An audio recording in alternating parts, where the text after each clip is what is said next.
지금부터 제가 좀 준비해온 이런 내용을 말씀을 드리겠습니다. 사랑이라는 관점에서 본 금화피 전득의 생애와 문화.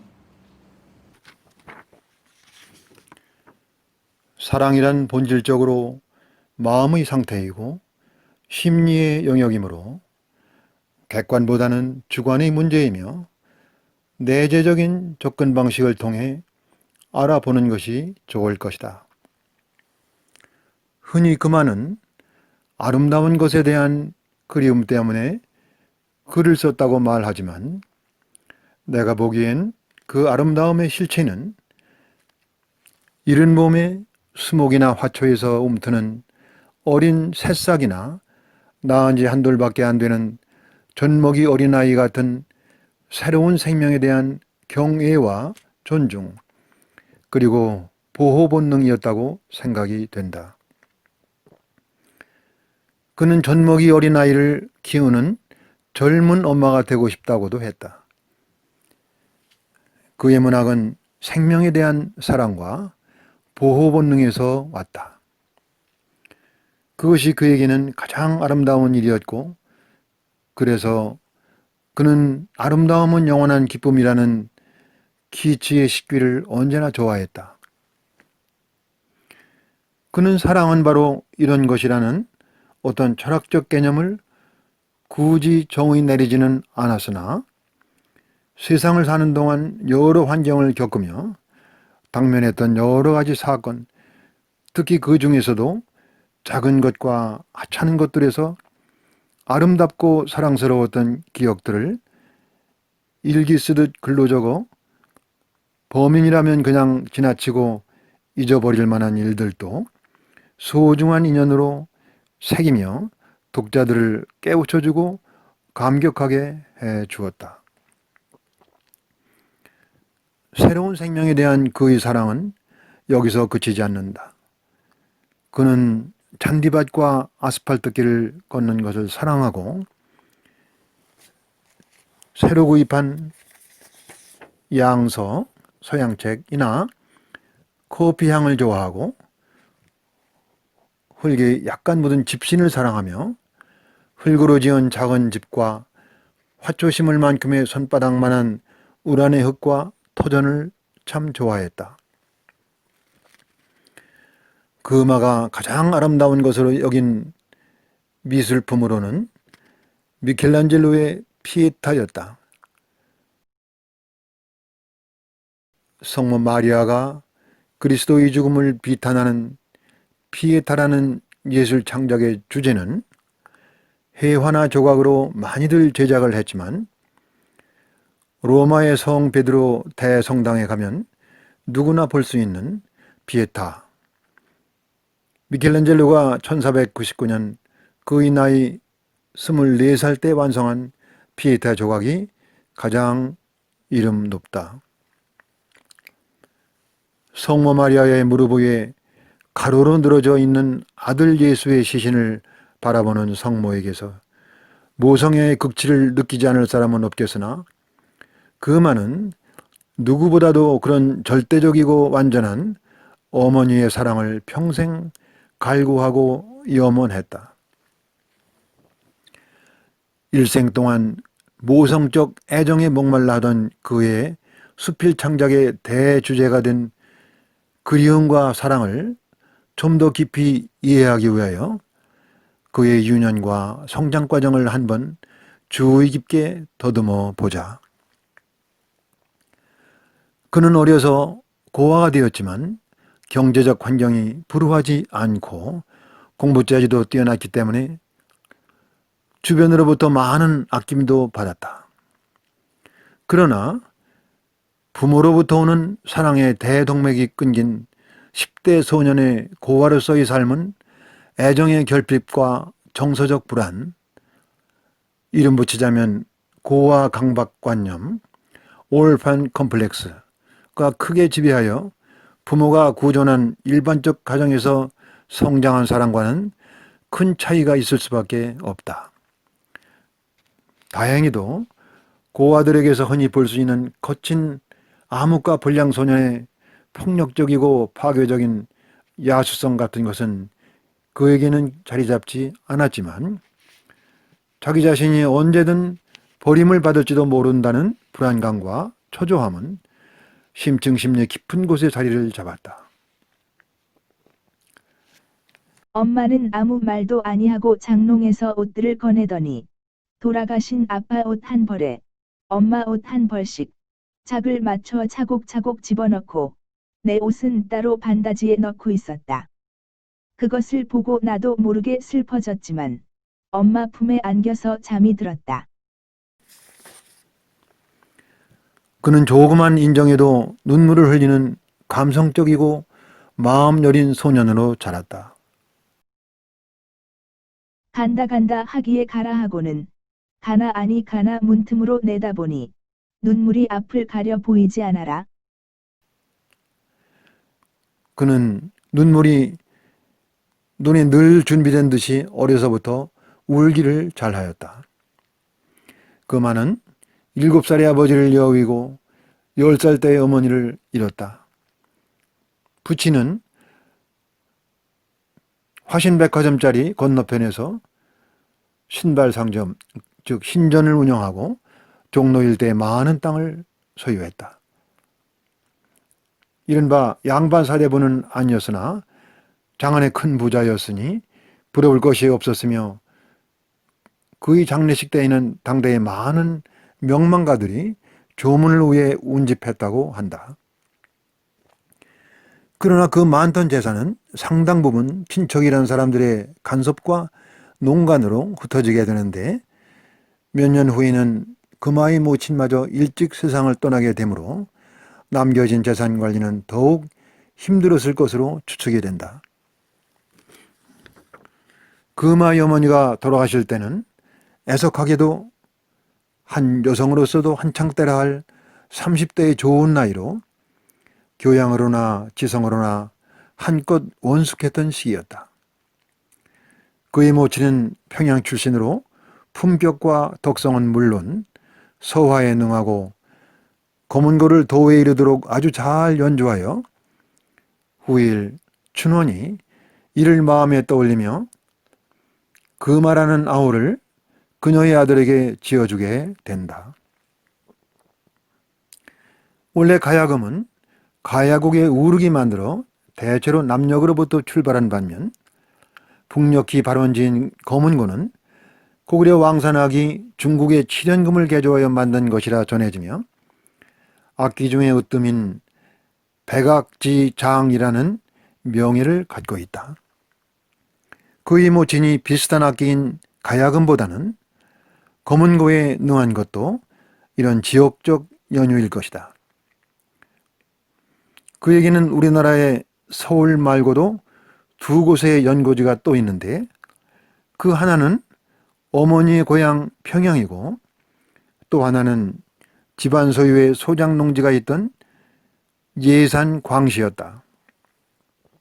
그가 꾀꼬리 소리를 처음 들은 곳도 광시에서였고 어느 소녀로부터 물밴 냉두를 신문지로 만든 봉지 가득 받았던 것도 광시에서의 일이었다. 충청남도 예산군 광시 무안천변은 그의 집안의 농지가 있던 곳이었다. 농업이 유일한 생산업이었던 그 시절 서울의 재력가들은 대개 지방에 소작을 두는 농지를 소유했던 관행이 있었다. 그만은 모성으로서의 여성을 동경하고 갈망했던 바 특히 그에게는 평생 두 사람의 여성이 함께하고 있었다. 한 분은 어머니이고 또 한 분은 따님 서영이었다. 그 두 분은 어찌 보면 그에게는 하나이기도 하며 시간을 달리하는 똑같은 인간상이었다.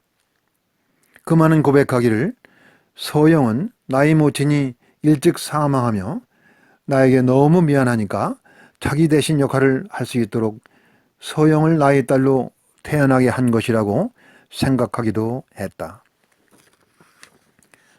그만은 자기도 어머니와 꼭 같은 여자와 결혼을 하고 싶다고 생각했는데 일찍 사망한 어머니에 대한 그리움과 그 이미지를 추구했던 그의 꿈을 그 많은 따님인 서영에게서 찾아내고 따님에게 온갖 정성을 기울였다. 따님의 학교 수업이 파하면 어김없이 따님을 데리러 가기를 오래 했다. 따님에 대한 사랑으로부터 문학 창작의 영감과 원동력을 많이도 얻었는데 어려서 놓쳐버린 사랑하는 어머니의 잔상을 찾아 평생을 헤매며 따님인 서영에게서나마 그 모습을 붙잡으려 했던 것이다. 어머니에 대한 사랑과 그리움은 고아 콤플렉스로 자리 잡아 그의 모든 사고와 생활을 지배하게 되는데 그가 가족과 떨어진 미국 생활을 마치고 오래 보지 못한 서영에게 선물하기 위해 미국에서 사가지고 서울로 돌아올 때의 인형을 생각하면 더욱 그렇다. 백화점에서 인형을 산 다음 그것을 손으로 들지도 않고 품에 안고 올 때부터 그 인형이 같이 진열되었던 다른 인형들과 작별하게 됨을 그마 스스로 연민하고 애통하게 여기는 데서부터 질긴 인연은 시작이 된다. 인형은 파란 눈의 금발이었지만 동양식으로 나은영이라는 이름을 지어주어 서영의 동생 노릇을 하게 했다. 그 후 서영이 대학을 마치고 미국으로 유학 가게 될 때 그는 마음을 잡을 수 없는 나는 서영의 동생인 인형 나은영이를 보살펴주게 되었다고 쓰고 있다. 그마에게는 나은영이라는 인형이 고향 뉴욕에서 한국으로 온 또 하나의 고아였던 것이다. 바다에 꽃이 많이 피었구나.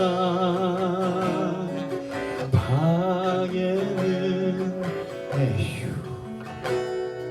책들만이 있구나. 가을에 와서 꽃이나 가져가야지. 가을에 와서 꽃이나 가져가야지.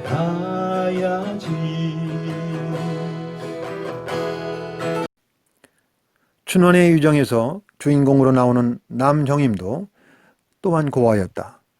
정임의 아버지는 지사 남백파로 옥고 끝에 죽었고 북경에서 정임과 함께 서울로 온 중국 여성인 어머니도 정임이 어려서 죽게 되며 고아가 된 정임은 아버지 마침인 남주인공 최석에게 의지하게 되는데 최석은 곧 작가 춘원의 소설 속 대리인이었던 것이다. 주목할 것은 금화에게 난영이라는 인형은 춘원에게 그의 소설 작품 속의 주인공 남정인과 똑같은 고아 콤플렉스를 대변하는 존재들이다. 금화에게는 병마로 인해 사망한 어머니를 생각하며 어떻게든지 질병과 사고를 피하고 끝까지 살아남아 서바이버 하는 것이 젊은 어머니를 앗아간 병마에 대한 대항이며 그 보상이라는 심증 심리가 존재하고 있었다. 평생을 소식으로 만족하고 술과 담배를 전혀 거들떠보지도 않는 그의 생활 습관, 그리하여 큰 병고 없이 장수를 누린 그 일생도 어찌 보면 일찍이 어머니를 잃은 데 대한 보상과 반사 행동의 결과이다. 금화가 종학 시절 학업 성적이 뛰어나 올반을 했는데 지금의 대도시 서울에 비해 당시의 경성이라는 작은 동네에서는 올반이라는 것도 크게 화제거리가 되었고 이미 문학적으로 또 언론인으로 명성이 드높던 춘원의 주목을 받게 되는데 부모 사후 친척집을 전전하던 금화는 3년여를 춘원의 집에서 기거하게 된다. 춘원은 자신이 10살 때 부모를 모두 잃은 천혜의 고아였으므로 누구보다 고아로서의 서름을 잘 알고 기꺼이 그를 그의 자택에 기겁게 하고 수시로 금화에게 문학을 보는 지평을 넓고 깊게 열어주었다. 춘호는 재주 있는 금화에게서 자신의 어린 시절을 떠올리며 그 시절에 이미 금화에게 윌리엄 워즈워즈의 수선화, 데포딜스 같은 시도 즐겨 가르쳐 주었다. 세상 보는 눈이 탁월했던 춘호는 그 시절 대세였던 일본 유학 대신에 금화가 중국 샹하이로 유학을 가도록 멘토링도 해 주었다. 고아라는 언어가 풍기는 함의가 조금은 부정적이기도 하나 그렇게 말고 발전적인 면에서 춘원도 금화도 고아로부터 오는 단절된 부모의 사랑, 특히 어머니의 사랑에 대한 갈구가 그들의 일생을 지배했고 춘원이 그 갈망을 사회적, 민족적 차원까지 파고 들었는 데 반해 금화는 보다 인간적이고 내면적인 사람이 살아가는 차원에서 그 갈망을 반영하려 했다. 춘호는 파고가 높은 험난한 성장 과정 속에서 비상과 추락을 반복했지만 금화는 무역무역의 어찌 보면 도가풍의 생각 속에서 세상을 관조했다. 언젠가 강의 시간에 금화는 춘원에 대해 말하며 춘원은 천성이 남을 미워할 줄 모르며 남을 미워하게 되면 자기가 더 괴로워 견디지를 못했다고 했다. 춘호는 일부 사람들이 듣고 있을 때에만 어쩔 수 없이 일본말을 썼고 그렇지 않은 경우에는 꼭 우리말을 사용했다고 했다. 그만은 춘원이 수양동호회 사건 때 그만 돌아가셨더라면 후일 이런저런 풍파에 휩쓸리지도 않았을 것이라고 크게 개탄한 바 있는데 후일에 춘원의 행적에 대해서는 아주 애석하게 여기며 그의 운명에 대해 깊이 마음 아파했다. 금화는 금강산을 좋아했다. 그런데 춘원의 금강산육이라는 기행문은 최남선의 백두산 근참기, 현진건의 경주기행, 이병기의 낙화물 자처서와 더불어 당대의 4대 기행문이라 할 정도로 유명하다. 금화도 춘원만큼 금강산을 좋아했지만 그러면서도 금화는 도산에게서 보다 완벽한 인격과 아버지 대신을 느꼈다. 아버지를 일찍 여긴 금화는 도산에게서 대신 부성과 남성상을 찾으려 했다. 금화는 도산에게서 인격적으로 큰 외경심을 느꼈고 부친을 일찍 여긴 그에게 도산은 변함없이 꿋꿋한 부성의 기상을 엿보였다. 그는 이렇게 적고 있다. 높은 인격을 나에게 보여주신 분은 도산이다. 내가 상해로 유학을 가게 된 동기의 하나는 그분을 뵐 수 있으리라는 기대였었다. 가졌던 기대에 비하여 환멸을 느끼지 않은 경험이 내게 2번 있다. 한 번은 금강산을 처음 바라보았을 때요. 또 한 번은 도산을 처음 만나 뵌 순간이었다. 라고 쓰고 있다.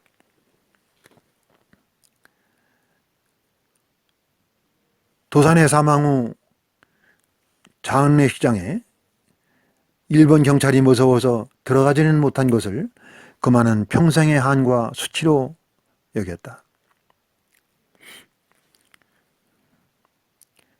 소설이 픽션을 강조하고 시가 이미지를 강조한다면 수필은 무드, 분위기랄까요? 무드를 강조한다. 수필, 특히 피천등류의 수필은 아무래도 여성성이 강한 것이 사실인데 그는 삼엄한 시대 현실 속에서도 사람 사는 뒤안길에 인정과 연민과 사랑을 깊이 통찰하며 그 속에서 오묘한 사랑의 미러들을 찾아냈다. 그는 외유내강, 스스로에게는 엄했으나 남과 다투기를 싫어하고 무슨 결투 같은 것을 결행할 용기나 결기는 결코 갖지 못했지만 매사에 호불호가 분명하고 주어라도 타인에게 패기치는 일을 극히 경계했다. 또한 인간의 타고난 진심과 감정을 아주 명징하게 응시하고 분석하여 승화된 고차원의 문학세계를 창조하므로 독자들에게 큰 공감을 불러일으키며 수필을 이 땅의 문학의 당당한 장르로 정착시켰다. 수필은 허구의 창조가 아니라 자기 자신을 열어 보이는 글이라 소설가만큼 남겨진 작품 분량이 많을 수는 없다. 그마의 말대로 시 100편, 수필 100편 정도이다. 그는 스스로 시인이기를 더 바랬다. 그가 남긴 시들도 뛰어나지만 그의 수필은 수필이면서도 시라고 하지 않을 수가 없다. 요즘의 시는 이미지나 메타포를 기본 작법으로 여기지만 시각을 넓혀보면 간절소박한 금화의 글은 수필이면서도 동시에 고차원의 시라 하겠고 그 속에는 그의 중국 고전 신문학에 대한 깊은 지식과 이해가 함께하고 있다고 생각된다. 아름다움과 생명에 대한 그의 깊은 통찰과 사랑은 하늘의 모래알을 보며 온 우주를 보게 되는 듯 동서고금의 인류의 보편적 인간 본성을 우리에게 직관하게 해준다. 그것이 많지 않은 분량의 작품만으로도 일세를 풍미하며 우리 현대문학사의 시와 수필의 금자탑을 높이 쌓은 금화문학의 위대함이라 하겠다. 감사합니다.